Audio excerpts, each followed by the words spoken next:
Good evening. Welcome back to WaterFire.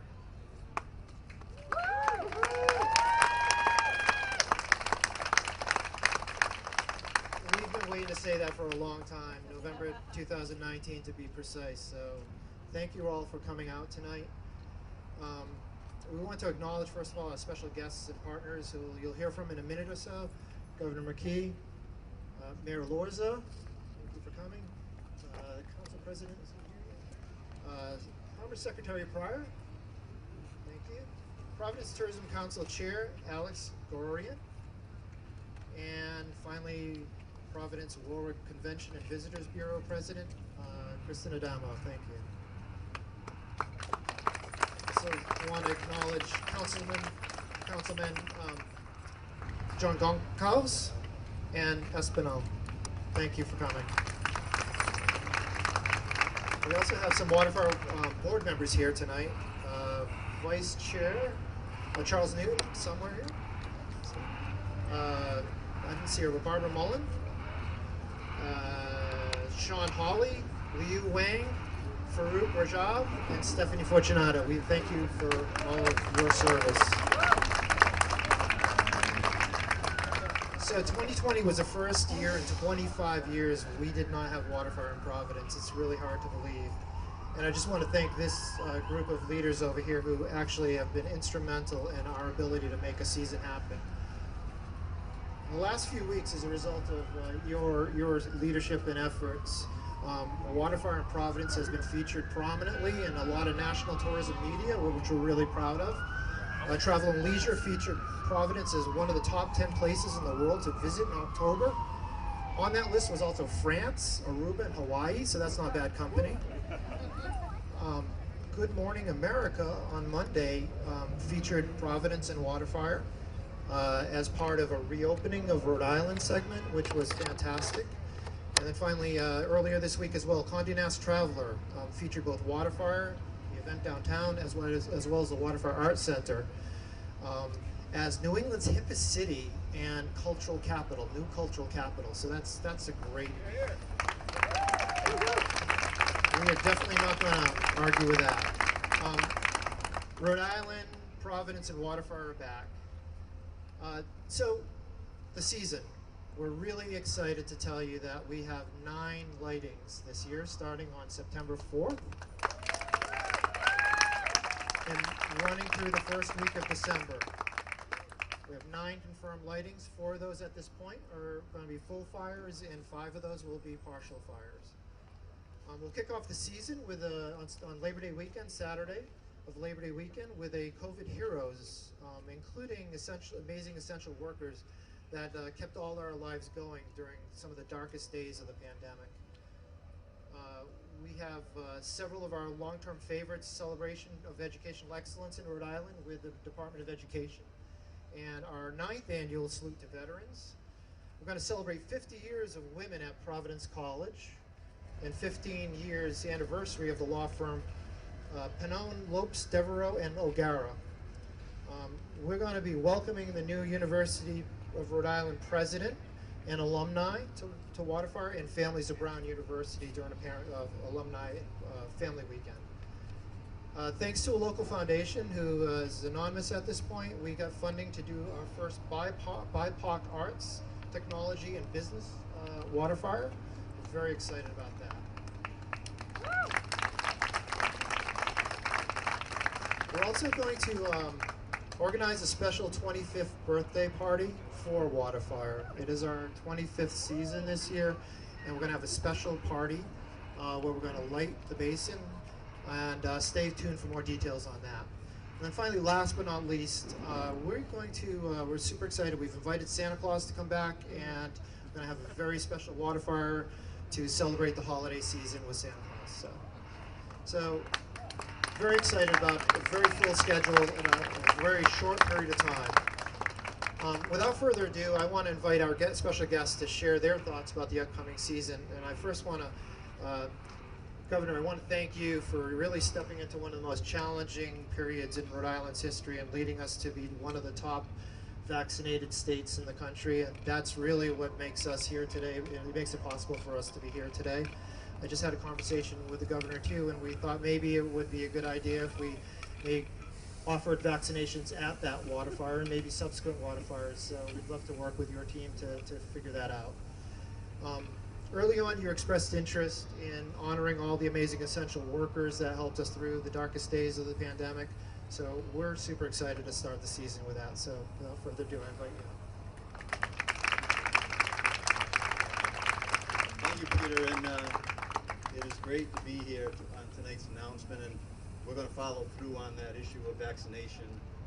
We're approaching about 80% of the adults in the state of Rhode Island, at least one shot, and that's why we're here tonight. It's a response that the people in the state of Rhode Island have had, our local first responders, our local communities throughout the state of Rhode Island in terms of municipal leadership stepping up. So we'll take you up on that offer. We all know in Rhode Island, I just met somebody from Chicago who was interested in what's happening on WaterFire and what that was all about, but we know that this is an iconic tourist attraction in our capital city. But it's also an economic driver that draws people to downtown Providence to support our local businesses. And we know that the city of Providence has been hurt very hard over the last year plus, dealing with the COVID virus. This kind of economic activity that WaterFire drives is crucial to continuing our recovery from the pandemic. And all our small businesses rely on it, and they need it. So when I heard that WaterFire was potentially in jeopardy this year, just as when I met with the people who organized the Newport Art, Jazz, and Folk Festival, we're very concerned about that. We acted very quickly during the early stages of the time that I was governor to make sure that we understood how we could make sure that our events that we're so proud of continued and that they didn't suffer any more financially than they already had. I really I want to compliment Commerce Secretary Pryor for figuring it out. Right? It's one thing to ask for something to be done. It's another thing to figure it out. So, Commerce Secretary, thank you so much for that leadership. And Stefan, we know we needed to do something. We did. So, just like there was need to be music in Newport this summer, there needs to be WaterFire right here in Providence beginning in September and continuing throughout the fall, and to have 9 WaterFires to salvage that. Peter, thank you. Thank you very much for your leadership. You and Barnaby, in terms of setting this up for WaterFire. They've been tenacious, they've been persistent, and because of it, we are here tonight because of your leadership. I also want to thank them for joining me to dedicate the first WaterFire in honor of our first responders and frontline workers. I can't think of a better way to kick off this fall season, and thank you. And we're in the works to try to memorialize in some way our first responders, and more of that to come, and hopefully we can do that in conjunction with that event. But there's a need to make sure that is front and center for everybody to see over the next 100 years. And let's hope there's no more of these pandemics, this 100-year pandemic. But we need to have people who visit here in Rhode Island to understand how important those first responders were to keeping us safe in the state, along with our Department of Health and our National Guard.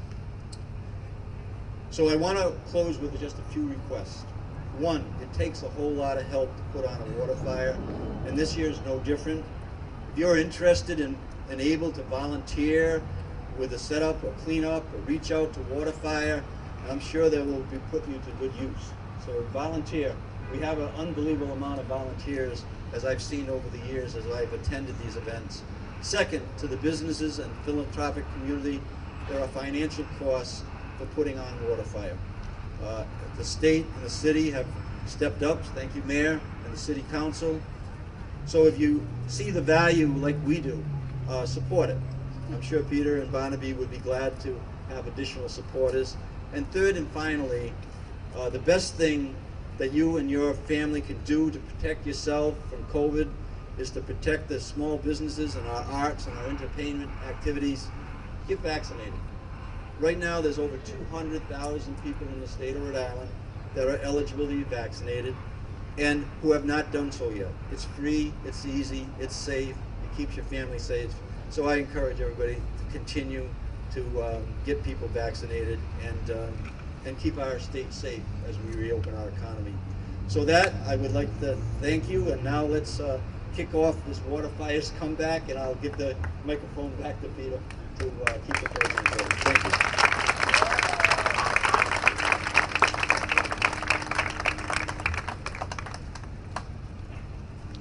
Thank you, Governor. Mayor Lorza, you've always been an amazing champion and friend of WaterFire. We really appreciate that. What we really appreciate is some of the darkest days of the pandemic. You called to check in to see how we were doing, and it meant a lot to us because it was a tough period for us. So your friendship and your support of WaterFire is so greatly appreciated. I also just want to acknowledge Stephanie Fucinato and your team has been an amazing supporter and just a partner in this whole thing. So without further ado.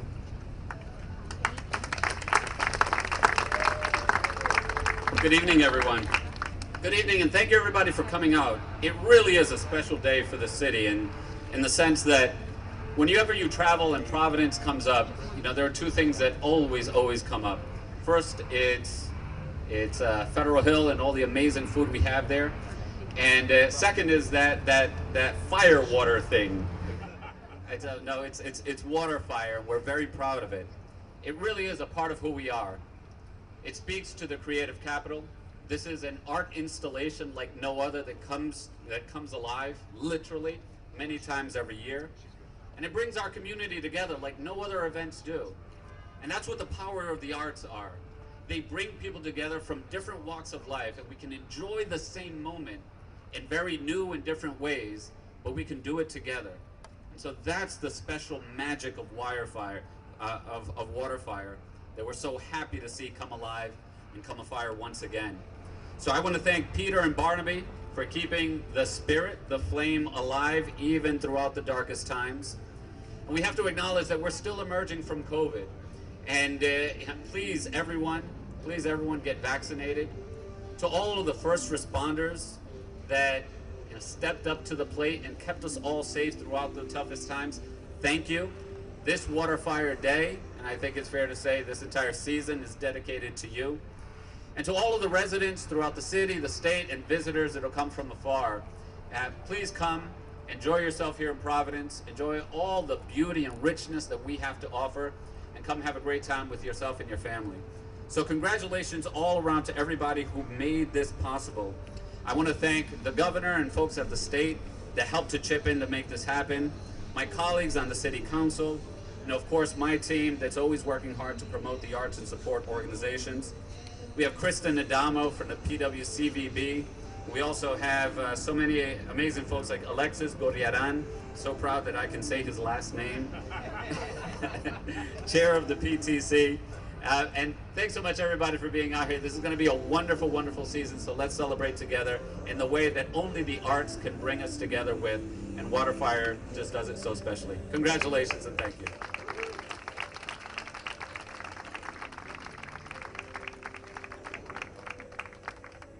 Thank you, Mr. Mayor. Competition over there. Secretary Pryor, thank you and your entire Commerce team for the amazing work you did under incredibly challenging conditions to get CARES Act funding out into the community last year. Without that support, without Take It Outside grants, Restore RI grants, and art grants, we wouldn't be here today. WaterFire wouldn't be here today. So your team did an amazing job to help us survive. We also want to thank Commerce for investing in the 2021 season, which is already demonstrating great returns with amazing national tourism media I mentioned earlier that we secured over the past few weeks after the announcement. I think it was a Monday Commerce board meeting, and the next day it seemed to just be all over the media. So we really appreciate everything you've done.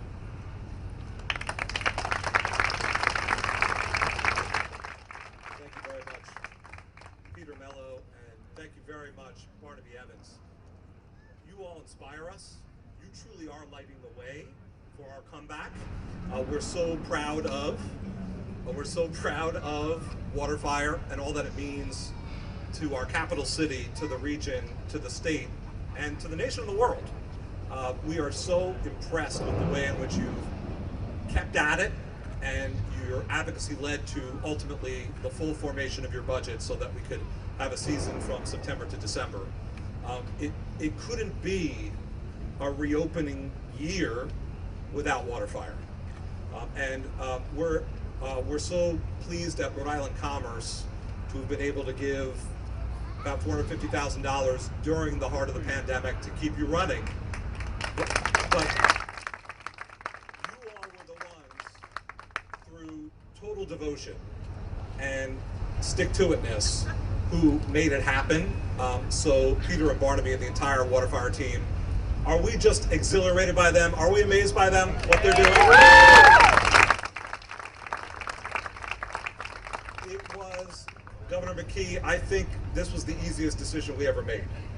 And it was truly instantaneous.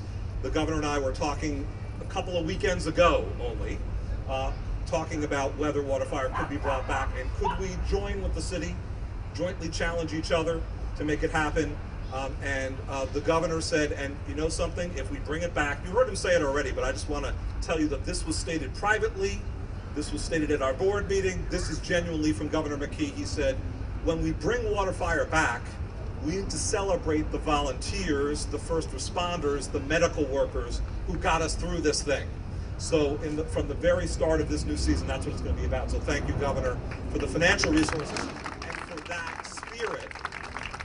And we're so grateful, Mayor Lorza and in absentia, Council President Igliozzi. We all talked and said, can we match each other? Can we make it happen? And we did it. So Rhode Island is leading the way in other ways, and it's so important that we say it at forums like this. Our economy has suffered. Businesses and families have suffered, but we are coming back. And Moody's is rating the 50 states on how fast they're coming back.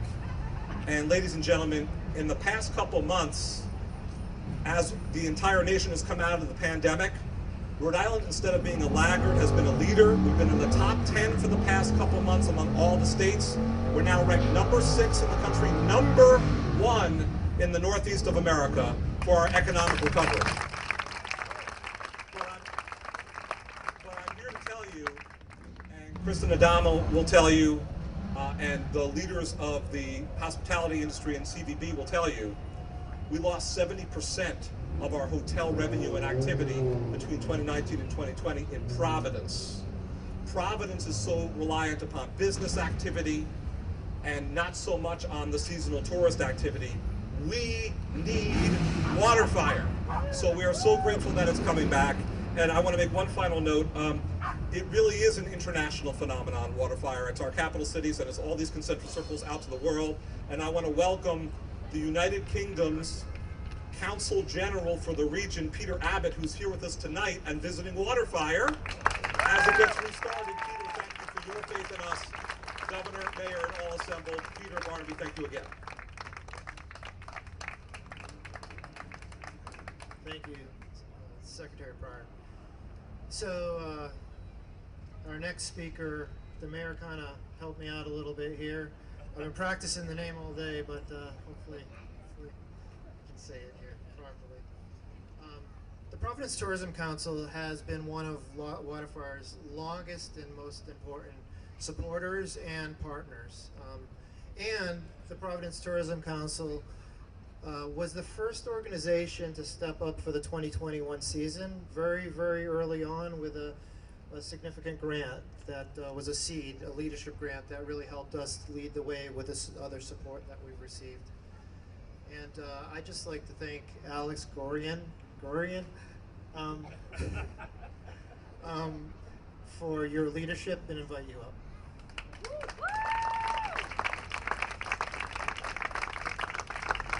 Thank you, Peter, Ed, Barnaby. It's a pleasure to be here today to talk about an event and an organization that means so much to both the city of Providence and our tourism industry. As Chair and Commissioner of the Providence Tourism Council, I can tell you from firsthand experience that WaterFire has played a significant role in building our city's reputation as one of America's hottest destinations for arts and culture, as well as an ideal place for a much-needed getaway. And make no mistake, WaterFire and Providence's economic success are intertwined. And the impact that they have is immeasurable. And there's no doubt that WaterFire is integral to our success as the creative capital. And that's why the Providence Tourism Council has been a longtime supporter and advocate of WaterFire. Whether it be helping fund WaterFire through our grants and sponsorship programs, or through the support we provide in promoting through our public relation efforts, our council has worked side by side with the organization to help WaterFire be recognized as one of the premier art installations in the country. And this year will be no different.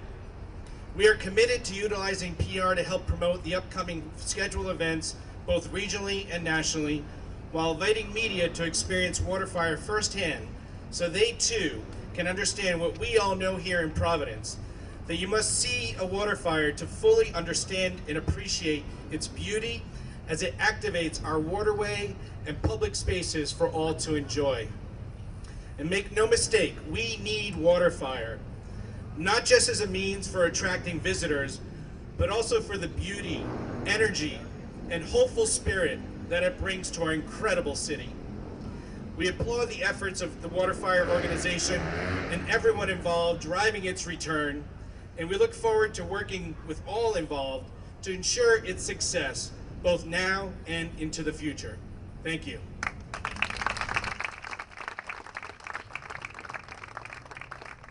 Thank you, Alex.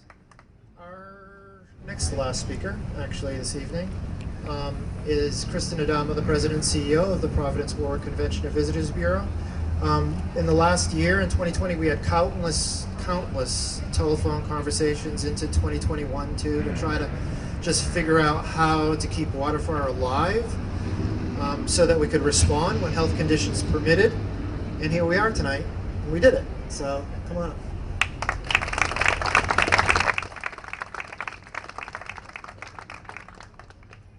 I kind of tell Peter that I feel like at this point we're almost like war buddies. I mean, it has been quite an 18 months for tourism and hospitality and the arts. And so on behalf of the people that have to fill hotel rooms, I just want to say, thank God. But really, not only God, I think we have to thank Governor McKee and Mayor Alorza and the City Council. And God bless Stephen Pryor. I think I have haunted his office probably daily. Okay, good. I see you guys all heard that, right? But really, Providence hotels were really hit hard. But the good news is we're making a slow climb back. We just got our June numbers, and we're at about 49% occupancy, and that's the highest we've seen since the pandemic. So that's great. But really, normally at this time of year, we would be at about 80% occupancy. So we do have a long way to go. But the thing about WaterFire is it does much more than fill hotel rooms, which, don't get me wrong, I am very happy about. I think it really speaks to who we are as a city. You know, we talked about Condé Nast Traveler that my office worked with, and when they called us the hippest city in New England, they really cited our vibrant arts and cultural community. And I feel like WaterFire is really at the heart of that. I don't know that we would be able to call ourselves a creative capital unless we support artists and arts organizations. And this pandemic has taught us to preserve the things that make us different. That's not one of them. But WaterFire is really at the heart of what makes us special. But I think one of the best things about WaterFire, and I know this is something that Barnaby really thought about when he was planning it, is its communal nature. And you can see that from the volunteers, but also from the thousands of people that line the river banks every time we do a WaterFire. Even tonight, I just think it's so amazing that all these people showed up. But that community spirit is really been evident in the past 18 months and all the people that worked so hard to make sure that WaterFire survived. And no one worked harder than the staff. So I just want to congratulate Barnaby and Peter and the team on their perseverance and their ability to bounce back in these extraordinary circumstances.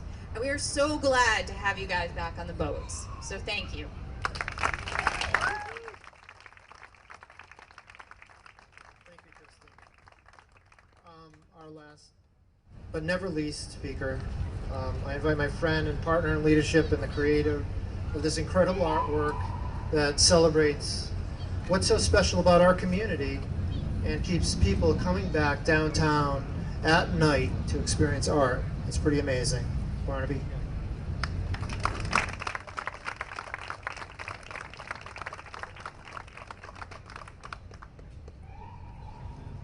You know, it's been just over 25 years since we first lit the first WaterFire, and it's just astonishing to think about that. The thousands of volunteers, the hundreds of supporters, the hundreds of staff members, all our donors.